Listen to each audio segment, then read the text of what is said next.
Hi there, come on in, come on in. So happy to see you again.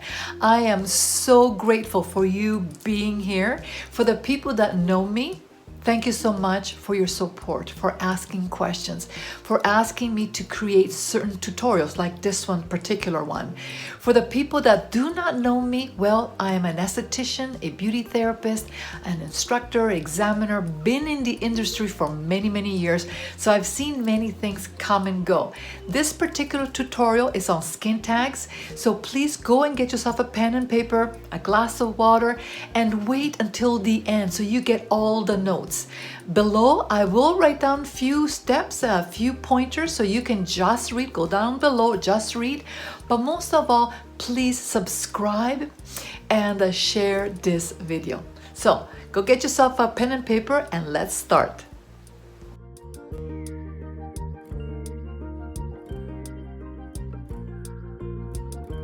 So skin tags are also called polyps, and estheticians usually call them polyps, but a medical term, doctors call them acrochordon.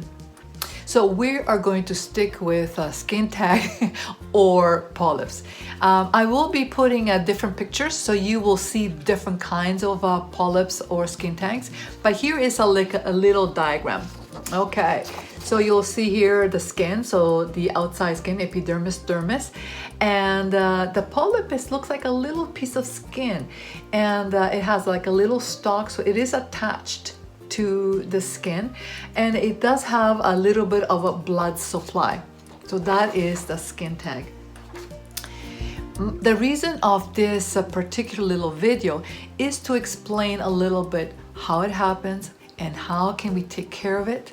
I'm going to tell you a little bit what doctors do, what estheticians do, and some home remedies that might or might not work. So let's start with talking about who gets them.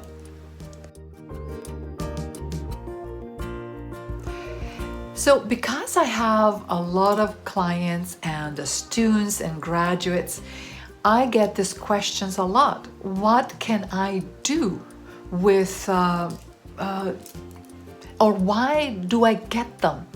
Okay, so there are three theories that, and you need to know all three theories. So if the client or yourself have it, then you kind of look at it. Why am I getting skin tags? So the number one is genetic. So if your mom and dad have them, most likely you will get them too.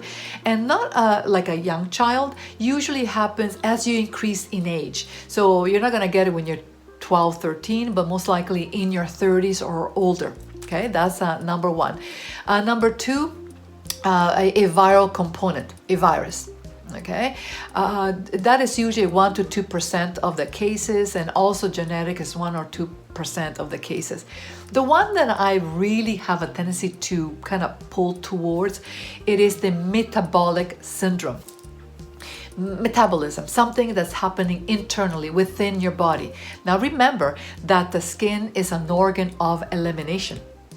So whatever's happening internally, it will show onto your skin. That makes sense, doesn't it?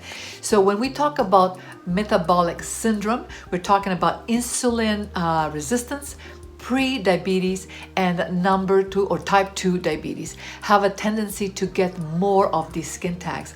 Also, if you have hormonal imbalance, any kind of hormonal imbalance. I also, from experience, I've seen that people that are diabetic or obese, and sometimes they come together, they have a higher percentage of getting skin tags, or also called polyps. And so I'm not saying that because you are obese, you're gonna get them. That's what I've noticed, and studies have shown that also. So I talked about the reasons or the theories behind these skin tags. But something positive about them is that they are not malignant. They're benign little growths found on the surface of the skin. Areas that you might see them is around the eyes, on top of the eyes here, on the moving lid. On the neck, well, on the neck could be because of jewelry, friction, Okay, that is another theory, by the way. Underneath the breasts, underarms, well, there we go. Maybe that could be also friction, and in the groin area. So now that we know the theories and also in the areas that we might get them, what are some of things that we can do internally and externally? So we talked about, or I talked about, the different theories of why we might get skin tags, and they all make sense. But the one that I have a tendency to kind of say, yeah, that is the one I really put my hat on, is the systemic one. What's happening internally. So if you remember, I said that the skin is the organ of elimination. And so we need to try to figure out, what can we do?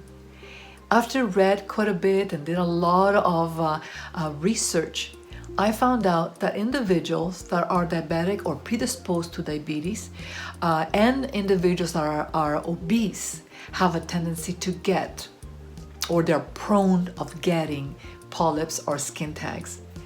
So I did a little bit more research, and I found out that if you reduce the amount of carbohydrates and eliminate processed foods and stay away from the donuts and everything that is sugar-based, you slowly will eliminate and dissipate and remove, and they will shrink these little skin tags. And I know that it works. That is internally. So remove everything that is sugar-based, all the processed foods, the donuts and the cold cuts and packaged foods, and eat more things that are green-based, okay, plant-based. And yes, a little bit of fruit is good, and have fish, salmon. If you decide to have chicken, be very careful that it's organic, that doesn't have all those hormones. If you decide to have some meat, that's okay. Eat grass-fed beef. So you slowly start removing all the bad hormones and the processed foods, and your body will thank you. So now let's look at how do we remove them. So now that we know how to take care internally to reduce, and they will shrink, but you want to also deal with the ones that are there. So let's look at two different mythologies. So let's talk about the first mythology. Basically, you go to the doctor, and the doctor has 3 ways of doing it. One, they can use a surgical scissor. They just clip it, and then they will cauterize it, or they will put something on it to disinfect the area. Voila, done. But it might come back. Number 2, liquid freezing. Okay, so they just spray it just like a wart. It's gone right away. But however, it might come back. And number 3, electrosurgery, which is they desiccate it. And also estheticians can also do that with the electrolysis machine. Not all estheticians are able to do it. So there has to be more of a medical esthetician. So that is the quick way. So now let's talk about more a home remedy.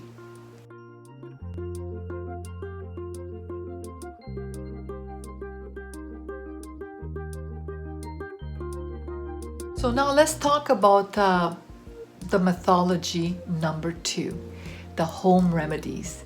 Of course, doctors don't believe in that because it's not quick. Because if you go to the doctor, they sizzle or they kind of freeze dry and it drops off and whatever. With the home remedies, it takes longer. It takes usually a couple of weeks, but it's a natural way. Okay, so I remember when I was a little girl, my grandmother had a polyp or a couple of polyps on her neck, and what she did, and I was there looking, she actually got a very thin thread. She kind of choked the polyp by tying a very thin thread around it, around the stalk of the polyp. And within a couple of days, the polyp, because she kind of choked it, the blood supply did not go to the polyp. And within a couple of days, it became dark. And within a week, it dropped off. Natural remedy that we're talking about in the 70s, but it did work. Another natural remedy, now doctors do not believe in it because it's natural, but if you do it persistently, it does work. One that I've heard, but I never worked on it, but tea tree. Tea tree is an antiseptic, antiviral, antibacterial, blah, blah. And so basically you mix a tea tree oil with some water, put it in the area, cover it with a bandage, and you do that a couple times a day, overnight. And seeing that from other people mentioning that it takes maybe a week, week and a half, and then the polyp drops off. Another way is the apple cider vinegar. I know apple cider vinegar is good for so many things. I really believe in apple cider vinegar. However, the one that I've really seen results is actually banana with apple cider vinegar. Weird, eh? So basically you get the banana peel, soak apple cider vinegar, let it soak for a couple of hours, and then you get the peel of the banana, which has an enzyme, the apple cider vinegar, which is an acid, and you apply in the area and leave it overnight. Okay, and I've seen that because of the acid and the enzyme, it does reduce the amount of reduce and eliminate actually the skin tags. Quite interesting. So you have to decide which mythology you want. The quick way with the doctors, that's fine, or the natural way, slow way, but it does work. So you decide which one is best for you.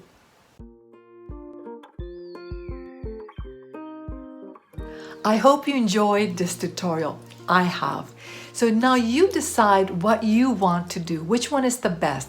The quick way, just get it burnt off, or maybe the natural way that actually it will prevent from other ones to come out. Okay, so I would prefer the natural way. It's longer, but it's natural. But most of all, remember that the skin is an organ of elimination. So you have to take care internally by reducing the amount of processed foods, carbs, and have a cleaner diet. I hope you enjoyed it. Give me thumbs up. Remember to subscribe and share with others. Until then, I will talk with you soon.